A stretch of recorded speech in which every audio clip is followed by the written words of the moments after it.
Hey guys, and welcome back to another tank review. Today we'll be looking at the T110E5, the Tier 10 American heavy tank. I really enjoy this tank in the current patch, as it is completely broken, but of course I hate fighting them, but I guess that's just how everyone feels. Anyway, let's take a look at it. Okay, so some basic stats about the T110E5. It has 2200 hit points, that's pretty good. Compared to the German tanks, it's the German heavies, it's not too great, but I find it to be a decent amount of hit points. It weighs 54.56 tons with a vert stab, vents, and a rammer. It has 875 horsepower. It has 37 kilometers an hour worth of top speed. It traverses at 30 degrees per second. This is where the tank really starts to excel. It has 254 millimeters of hull armor and 203 millimeters of turret armor. Now obviously that's a lot, especially with this slope. This is impenetrable, unless of course you're fighting like a T110E4 and they're just looking down on your upper plate and they shoot right through it right here, because that's happened to me before. But of course they have to be shooting into it at that angle. But this tank is extremely bouncy because it's pretty much broken once they gave it the HD patch. It has 400 average damage and I think 248 millimeters of pen. I can't be sure. Here, 258. That's what I thought it was. 6 rounds per minute rate of fire, which actually isn't too bad. That's it's pretty much a 10-second reload, but once you have a BIA and 100% cruise and vents and everything, it's pretty much down to like a 8.5, I think, 8.4, something like that, around that area. It has a turret traverse speed of 32 degrees per second, 400 millimeters. Not millimeters, that'd be awful. 400 meters of view range and 745 meters of signal range. Okay, so what does that tell us? The T110E5 is a good tank. That's pretty much all there is to it. The gun is awesome. I really enjoy the gun. It's it can snap pretty well. 0.35 accuracy with a 2-second aiming time. That's really nice. I'm pretty sure the bloom values are pretty decent. At least they feel decent. 258 millimeters of pen, that's very healthy.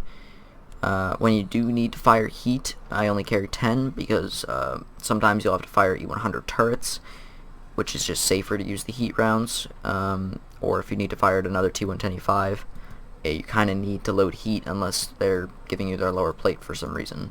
And if they're doing that, they're not playing very well.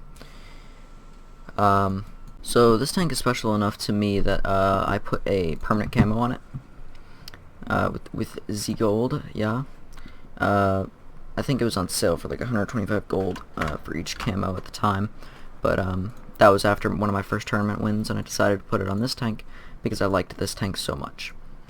That being said, I will talk about the playstyle quickly and then move into the replays. So for the playstyle, you really want to stay hull down as long as you can, because this tank only has one real weak spot when you're hull down. You're gonna say, oh, is it this? Well, kinda. If we take a closer look at it, this top part, it's very thick for some reason. I think they got the armor thicknesses wrong while they were making the HD model. So this part's actually very thick. However, this tiny little spot down here, and I think if you shoot it here is the weakest, like where the cursor is right now. That lower ring where it swoops down like this is the weaker part. So that's the only weak spot you have here while you're hull down. I have never seen anyone pen the cheeks or the mantlet, let alone the mantlet's pretty much impenetrable, and the cheeks are pretty much impenetrable. The only way I could see the cheeks being penned is if it was angled like this and heat came in, like a really high pen heat, like 350 or something, or I mean, probably a Jagdpanzer would be able to pen that, but you know, that's a Jagdpanzer, so. So staying hull down is very good, and if you can't stay hull down, at least try to hide your lower plate.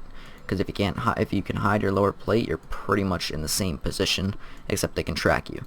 One bad thing about this tank, though, is that pretty much however you angle the lower plate, it's pretty much gonna be bad, because it like curves. I don't know if you can see that, but it curves in.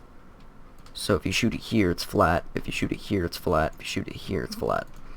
So you can't really angle the lower plate, but at the same time, you kind of want to angle this thing sparingly anyway. The only reason I say that is because you can side scrape with it pretty decently. Like the side is actually fairly strong. The people can loop shots into your engine deck here. It's a really small shot, but it can happen. I've done it before to other E5s, and they get really salty about it. But this thing is very easy to track and do damage to. And also the ammo rack, I'm pretty sure, is right in this little area here and here. So you get ammo racked through the tracks quite often. So that's a problem. I've seen a lot of people run double repair kit on the E5 actually. It's not a bad idea, but I just don't want to, because I'm not meta enough. But yeah, let's get into the replays. Alright guys, here's the next replay. I actually played this game only about maybe 20 to 30 minutes ago, but I figured I would show it to you guys because I thought it was a good game. I'm playing with my clan leader, and he just got his E100, so it's still stock, but I figured I'd pop along with him because he's a good player and I like playing with him. So first things first, we have even amounts of heavies, so they are heavier on E100s, but same on E5s. I don't know how or why that RNG for you, I guess. Whatever. But don't worry, my platoon leader also did the same thing, except blind and hit him.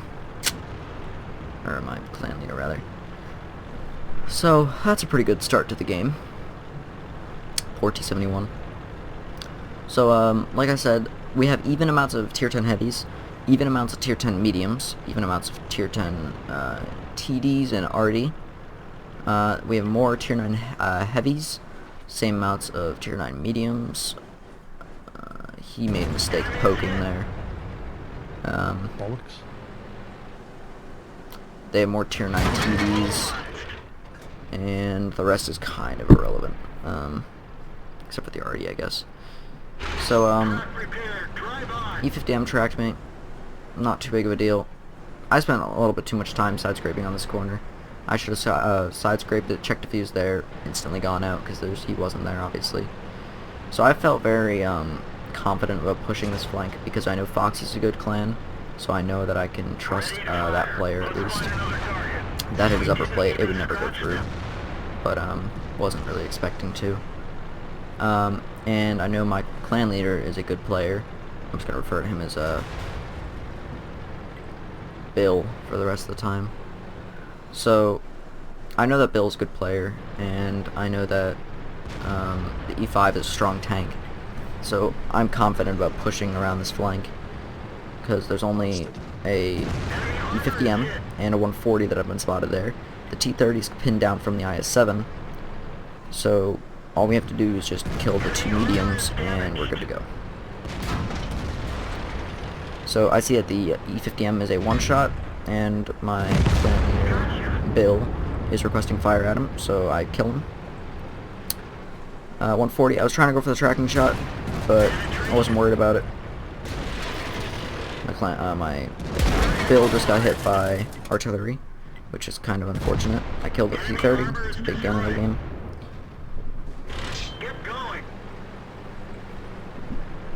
Alright, sorry about that interruption. Alright, anyway, so I just killed the T30 because that's a 750 alpha damage gun that I would need to get out of there. Plus he was a one-shot kill. I might as well take it. It's the only shot I have. So I come around this corner, fully knowing that the 75 was there due to my minimap with the expanded features.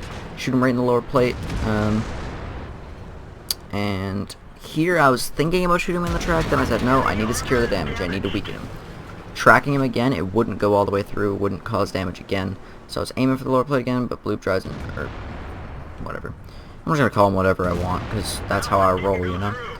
So, I could have aimed for the Centurion a little bit more, or a little bit later. I don't know why I took that shot. At this point, I think I was just zoning out, to be honest. Oh, he blind shot him and ammo racked him. Oh my goodness. The ET-71, oh, rip. So, I was aiming up there because sometimes I already like to peek over and get a cheeky shot at you. Again, I don't know. RNG, man. It's great at times, but it's so bad at other times. So this Centurion 7-1, I don't know what he was thinking. I guess he saw that a 704 was still alive or whatever. So he started falling back. I see, at this point, I don't understand what he was doing. He's pinned on both sides, and the IS-7's going down low, so I guess he thought he could fight an IS-7 or something, so he jumps down. Either that or he just really doesn't want to feed me damage, which is kind of stupid. I'm very careful about going over here. There's 2 E100s down there, last spotted, so I don't want to get, you know, wrecked. So, I'm a bit nervous about poking all the way over there. But I'm not nervous about doing the legendary dangle, the best move in the game, where you're dangling off the side of a bridge. So Bill is like, uh-oh. And I said, nah, I'm good. And he's like, you're good. So he sees the artillery. Me and him are big artillery fans. But I turn around. He's trying to push him off, though. Oh, man. So I see that we have... Let's just stop here. So they have 2 actual tanks left. We have an E75, a Leopard, a Waffle, and Bill going back to defend. Let's just watch. I'm going to count how fast these people die. Somehow. Okay.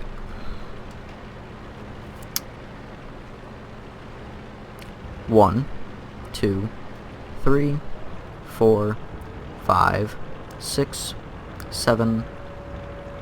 So about 5 or 6 seconds, because I thought Bill was going to die as well, but he doesn't for a while. So 3 people died within about 5 seconds.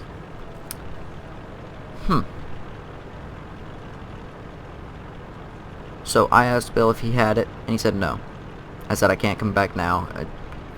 I probably could have gone through mid, and I was thinking about it, but then I was like, no, it's not going to be, there's going to be no purpose in me turning back now. I got to kill the artillery. Once I saw that artillery down there, I knew I was kind of screwed, but, you know, balance right there. Once I saw that artillery down there, I knew the other one wasn't going to be over here, because they're in a platoon. So they're going to be working together. And Bill's asking for help, but I can't help him. I'm across the map. Oh, the panic. It's so real. Alright. What I need to do right now is get back to base as soon as possible. These guys, once they're done, they're going to go to cap. That's just what they're going to do. At least that's what I would do. If I was in E100, I wouldn't chase, because that wouldn't make sense. So I'm going as fast as I could. So, in the chat there, I can't access the, oh crap, I can't access the chat there, that's annoying. So, pretty much what I said was, dang it, did I really throw this? And then he was like, no, you should be okay as long as the artillery's cap. I was like, okay. So I go around this corner. Honestly, didn't expect this, but, you know, not worried about it. Bill says some encouraging words in chat. I think he meant to say good player, not god player, but whatever. So, like I said, E5 is a good tank. That's the only damage I've taken this game. Not that I've taken too many shots, but I was just dishing out a lot of pain this game. So, there's that. I'm pretty sure that's my last damage of the game. There's only one E100 on cap right now, which is really weird, because they could have won this if they had both E100s there. There's nothing I could have done. I'm just going to fast forward, because that's the rest of the game right there. So, our 2 artillery outcapped their 1 E100, because the other one got greedy. So, the moral of the story, E5 is a great tank in 9.13 or 9.10 to 9.13 at least. I don't know what they're gonna do in future patches. It's kind of broken at the moment. but I don't care because I love it. It's my favorite tank in the game because I do very well in it. I averaged 3196 in it at the time of this recording, and that is the highest damage per game of any of my tanks, and the only tank above 3000 average damage. I also got 2 marks of excellence on here, and I think it's about 89% right now. I'm not going to go for the 3rd mark because I'm too bad. That's pretty much why. So, yeah, let's go back to the garage and just finish up real quick. Alright guys, here we are on the southern end of Abbey, just like my 62A replay. I think I had 2, or maybe I had 1. I can't remember. Anyway, let's get into the game. So, we have 1 more tier 10 heavy, and they have, and we have more tier 10 mediums. They just have 2 tier 10 tank destroyers to our 1 artillery. So we do have quite a unfair advantage here. We have 2 more tier 10s than they do. I mean, other than that, though, it was still a good game. Here, let's fix camera. Okay. So the E5's a fairly simple tank to play nowadays. Well, it's one of those tanks that is easy to learn, but hard, not really hard, but like, it's, you can't be a fool and do extremely well in this tank. That T10 cut me off, but to be honest, I wasn't even paying attention at this point, so it's whatever. So I looked down there to make sure that if anyone wanted to come out at me, I could at least like try to fire at them on the move, which actually works more than you would think on this. Now this T10, he must not be that great, because he was not helping himself in any way. I was trying to move to like get out of his way so he could back behind me. I was telling him to fall back, I think I was at least, so I could at least try to help him, and he just wouldn't allow it. So I see that the artillery is attacking the Centurion Action X. So what I do is I try to spot the Centurion so that the artillery can take the shot. I'm pretty sure he already took the shot though. So the Centurion's just tracking me, not too worried about it. That tracking angle's not going to do anything. I was actually very nervous about fighting the Centurion because he is obviously in Simp, and that's a very good clan. Plus, I'm not too familiar with where to shoot the Action X just yet in the turret. Which is a problem. I really do need to do my homework and find out where to shoot him, so I was just taking YOLO snaps at him and hoping it would go through. Oh, I'm in a platoon with my friend here. Wow, I didn't even see that. Okay. So, okay. So here I see that I need to move on this T57 because he's, I don't know what he's doing. I mean, I guess I am an E5, so he has the right to panic. So here I track spam him. He didn't have a repair kit ready to go, or ran out of repair kits, whatever. He can face the consequences for that. He was typing in chat at this moment, I think. Yeah. Man, it was a loss from the start. He's kinda wrong, but kinda right. We had more tier 10s, but that's winnable. I've seen a lot of things happen. That shot was a snap, and I fully admit that. So here I'm backing up to try to prevent them from being able to shoot at me. This spot right here, where I'm about to get into with this rock like that, perfect for the E5. Hides the lower plate perfectly, and you kind of can't be beat.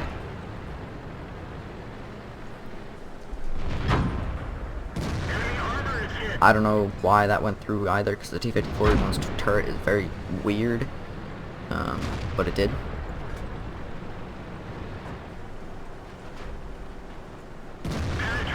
So the T-10, his armor's not like fantastic, so I just shoot him right through the upper plate.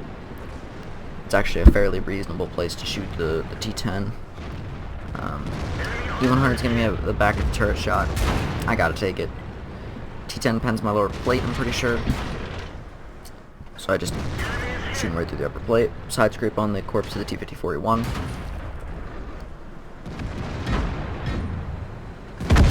probably never play it again.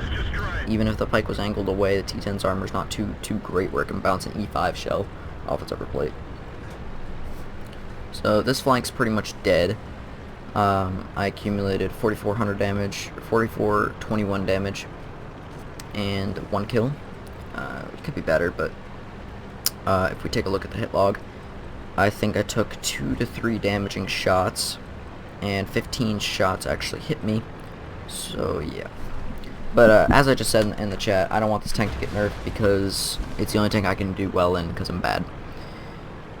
That's just me joking around. I know I'm not the worst player on the server, but I know I'm not the best player on the server either. So I'm just going to fast forward the rest of the replay because nothing else happens. Sella was in my game, which was kind of nice. It's cool to see popular players like that every once in a while. So I said hi stream because I was on the stream. Because I think he only plays WoD when he's on the stream. But anyway, so the M53 fires, Sella taken down, and yeah, that's the end of that replay. So let's go into the next one. So, final thoughts about the E5. It is a good tank, definitely, but I do think it is subject to change. So, at the beginning of the video, you probably saw, if I didn't forget to edit it in, that I said this tank is kind of broken at the moment, so it is probably subject to change in future patches. So this is my review for now. I don't know when it's going to change or even if it's going to change, but I'm almost positive it is going to change. But I like this tank very much. It is my favorite tank. As you can see down this lower corner, oh wow, since that last game it's actually gone up to 3203 average damage. So this is my first tank at the moment with over 3,200 damage per game. For a pro player that might not be much, like Anfield for example, or Big Cheese, but let's see what he averages in EZ5. Oh, that's before the buff, so 215B, no, he has one in here. It's 50B, that's kind of different though. But yeah, a lot of the pro players can easily do better than I can.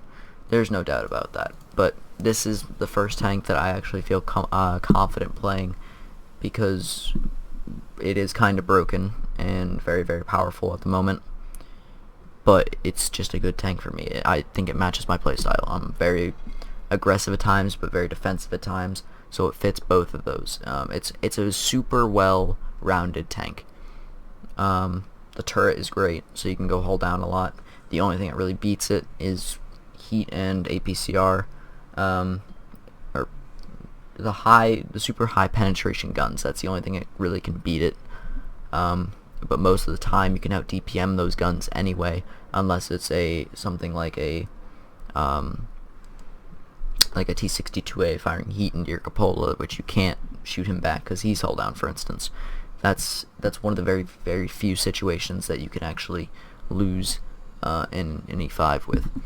I adore this tank. I suggest that if you are at the T32 or the M103, that you grind through those quickly and try to get to this tank as fast as possible and try to play with this tank because it is so much fun. This, like I said multiple times, this is my favorite tank in my garage at the moment, even beating my T62A, my first tier 10, as well as the first tier 10 tank to get 2 marks of excellence on it. So, yeah, there's nothing really more I can do to pretty much stroke this thing's ego. So, yeah, I hope you guys enjoyed this review of the T110E5. I fully recommend it, like I said before. If you have any questions about how to play the tank, or if you want more replays, that's something I thought about doing, is just putting my best replays on my channel, because I've seen some channels like that, and I really like how they do that. So, yeah, like, comment, subscribe, do whatever you feel you want to. If you didn't like the video, dislike it. That tells me that you didn't like the video. yeah, stay tuned for my next videos, and I will see you then.